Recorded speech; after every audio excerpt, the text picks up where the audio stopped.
Hello students, स्वागत है आपका आपके अपने यूट्यूब चैनल ली सरस्वती एकेडमी में।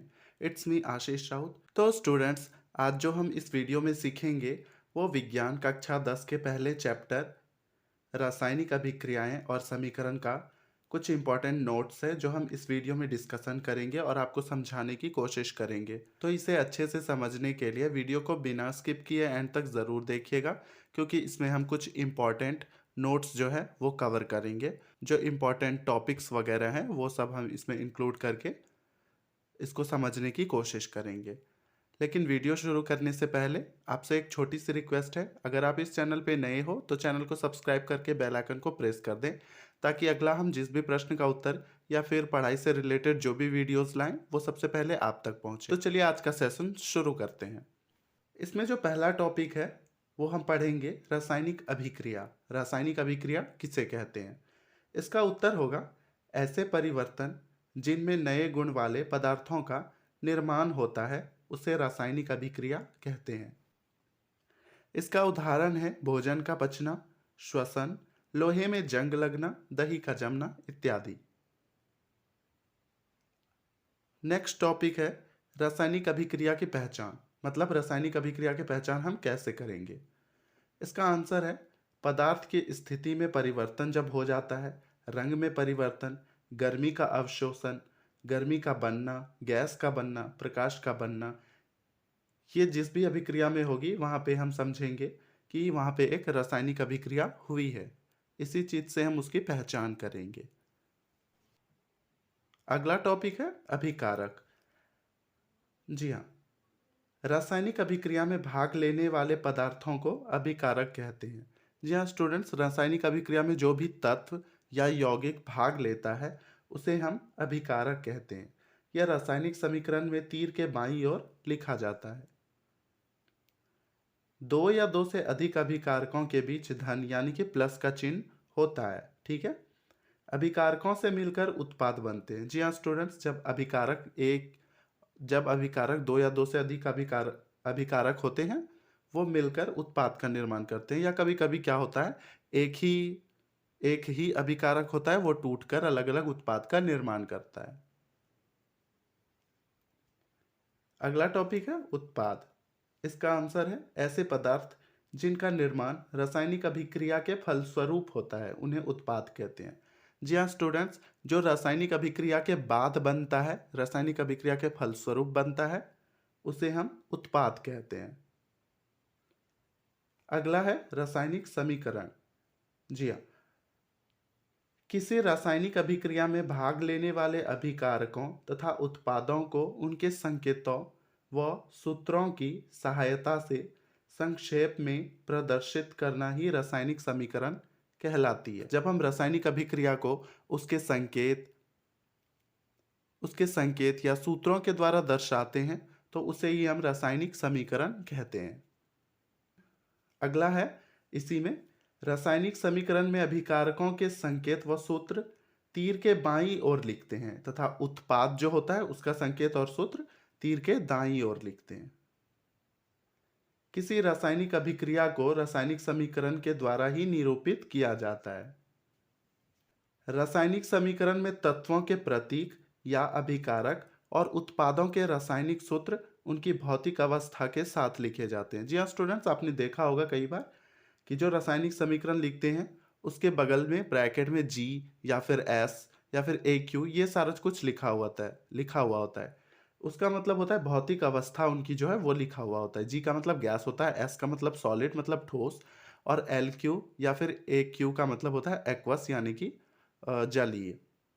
इसी में आगे है रासायनिक अभिक्रिया में आवश्यक परिस्थितियां जैसे कि दाब, ताप या उत्प्रेरक आदि को तीर का जो चिन्ह होता है उसके ऊपर या नीचे लिखा जाता है। जी हाँ, अभिकारक और उत्पाद के बीच में जो तीर का चिन्ह होता है उसी के ऊपर या फिर नीचे लिखा जाता है किन किन चीजों को, दाब, ताप या उत्प्रेरक को। अगला है संतुलित रासायनिक समीकरण। जी हाँ स्टूडेंट्स, इसका आंसर है ऐसी रासायनिक समीकरण जिसमें दोनों पक्षों में प्रत्येक तत्वों के परमाणुओं की संख्या बराबर होती है। दोनों पक्ष यानी कि अभिकारक और उत्पाद दोनों तरफ में तत्वों के जो परमाणु की संख्या होगी वह बराबर होगी।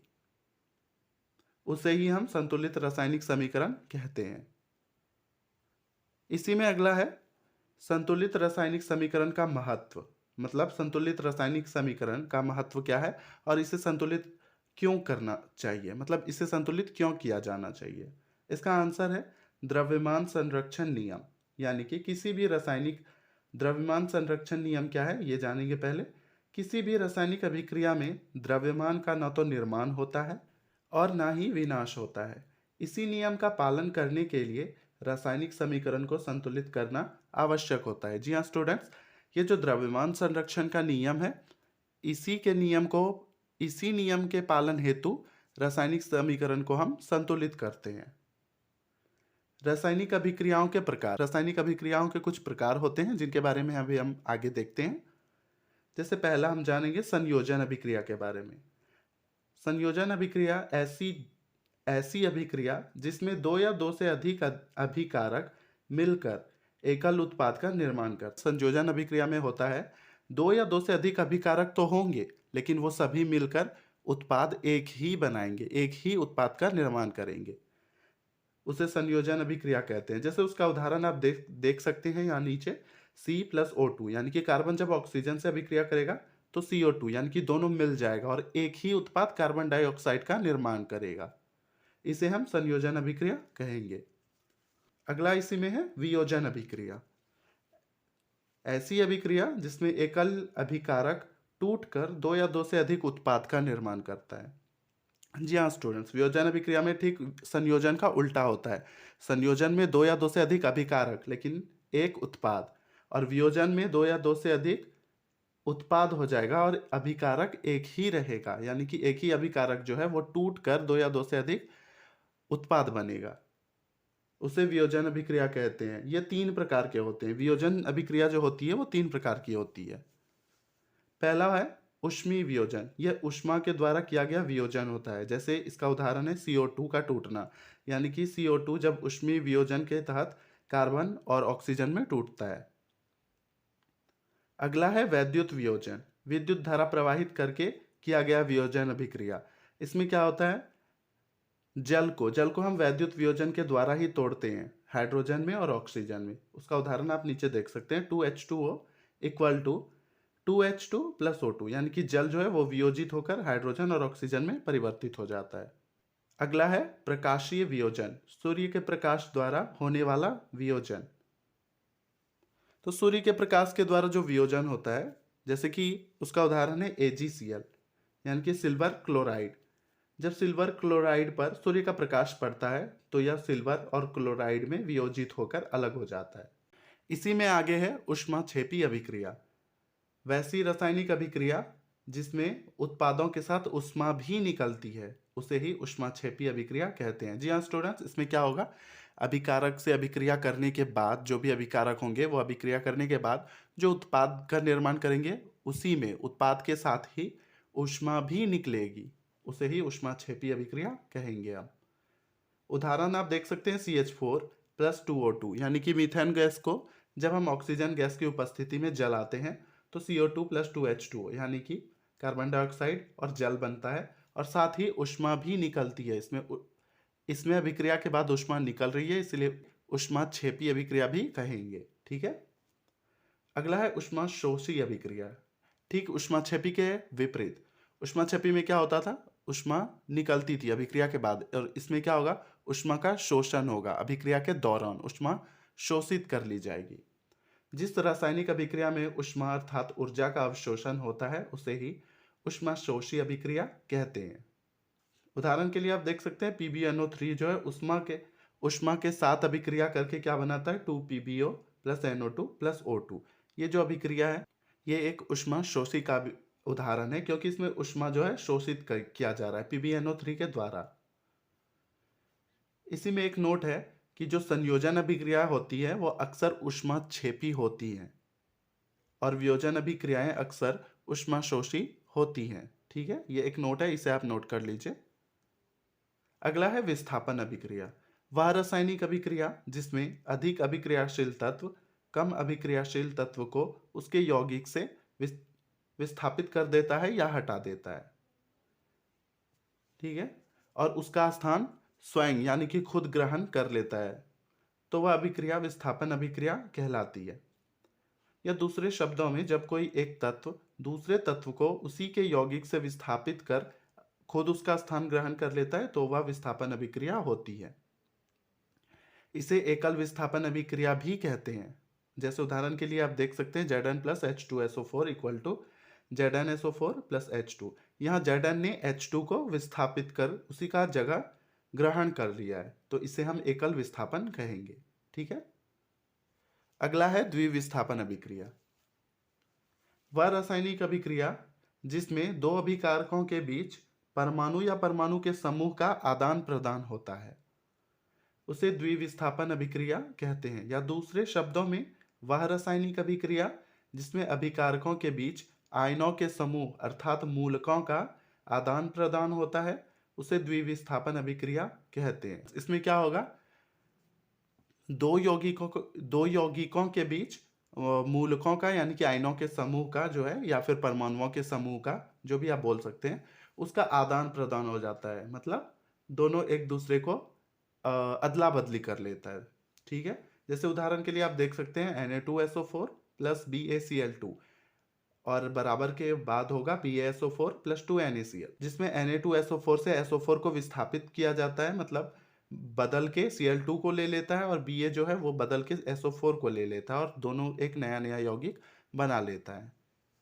तो ये हो गया द्विविस्थापन अभिक्रिया। अगला है उपचयन अभिक्रिया। उपचयन अभिक्रिया, जब किसी पदार्थ में ऑक्सीजन की वृद्धि या हाइड्रोजन का ह्रास हो, या दोनों हो। ठीक है। जब किसी अभिक्रिया में ऑक्सीजन बढ़े या हाइड्रोजन घटे, या फिर दोनों हो जाए, तो उसे उपचयन अभिक्रिया कहते हैं। उदाहरण के लिए आप देख सकते हैं CuO plus C equal to Cu plus CO। क्या है अपचयन अभिक्रिया, जब किसी पदार्थ में हाइड्रोजन की वृद्धि या ऑक्सीजन का ह्रास हो, या दोनों हो। ठीक है। यह उपचयन के ठीक विपरीत होगा, इसमें हाइड्रोजन की वृद्धि या ऑक्सीजन का ह्रास होगा। ठीक है। तो इसे अपचयन अभिक्रिया कहते हैं। उदाहरण के लिए आप देख सकते हैं CuO प्लस H2 बराबर Cu प्लस H2O। ठीक है। अगला प्रश्न है रेडॉक्स अभिक्रिया। इसका आंसर है, जिन जिन रासायनिक अभिक्रियाओं में उपचयन तथा अपचयन साथ साथ होती है, एक ही साथ उपचयन भी हो जाएगा और अपचयन भी हो जाएगा। ठीक है। उसे ही हम रेडॉक्स अभिक्रिया कहते हैं। ठीक है। इसका उदाहरण है CuO plus H2 equal to Cu plus H2O। अगला है संक्षारण। जब कोई धातु अपने आसपास के अम्ल या आर्द्रता के संपर्क में आता है, तो वह अम्ल या आर्द्रता के साथ अभिक्रिया करता है। ठीक है। जब कोई धातु जो अपने आसपास के अम्ल या नमी से, आर्द्रता से संपर्क में आता है, तो उससे अभिक्रिया कर लेता है। ठीक है। अभिक्रिया के फलस्वरूप धातु ऑक्साइड, हाइड्रोक्साइड, कार्बोनेट इत्यादि में परिवर्तित हो जाता है, जिससे धातुओं का क्षय होने लगता है। मतलब धातु जो है वो नष्ट होने लगते हैं, अर्थात संक्षारित होने लगते हैं। इस प्रक्रिया को संक्षारण कहते हैं। ठीक है। जैसे लोहे से बनी वस्तु में जंग का लगना, चांदी का रंग काला होना, पीतल के सतह पर हरे रंग का परत बन जाना, कॉपर के सतह पर हरे रंग का परत बनना, ये सभी क्या है, संक्षारण का उदाहरण है। और संक्षारण रोकने के उपाय हैं, जैसे तेल या ग्रीस को लगाकर, पेंट लगाकर, विद्युत लेपन द्वारा, और भी है यसद लेपन यानी कि जस्तीकरण द्वारा। अगला है विकृत गंधिता। जब तेल अथवा वसायुक्त खाद्य पदार्थों को लंबे समय तक रखा जाए, तो वह उपचयित होकर अपना स्वाद और गंध खो देती है और विकृत गंधी हो जाती है, और इस प्रक्रिया को ही हम विकृत गंधिता कहते हैं। विकृत गंधिता को बिल्कुल भी रोका तो नहीं जा सकता है, लेकिन इसके प्रभाव को निम्नलिखित तरीकों से धीमा किया जा सकता है। मतलब इसके ये जो प्रक्रिया है, इसको हम धीमी गति से कर सकते हैं इन उपायों से। और इसका जो है उदाहरण है प्रतिऑक्सीकारक मिलाने से, वायुरोधी बर्तनों के उपयोग से, और नाइट्रोजन गैस के उपयोग से। तो स्टूडेंट्स, ये था कुछ इम्पॉर्टेंट टॉपिक्स चैप्टर 1 का, विज्ञान कक्षा 10 के लिए, रासायनिक अभिक्रियाएं और समीकरण चैप्टर से। तो आई होप कि ये आपको समझ आया होगा। कोई और डाउट हो या फिर कोई और चीज़ आपको इसमें छूट गया हो, तो आप हमें कमेंट बॉक्स में कमेंट कर सकते हैं। हम कोशिश करेंगे नेक्स्ट वीडियो में इसको क्लियर करने की। तब तक के लिए धन्यवाद। चैनल को सब्सक्राइब करना बिल्कुल ना भूलें।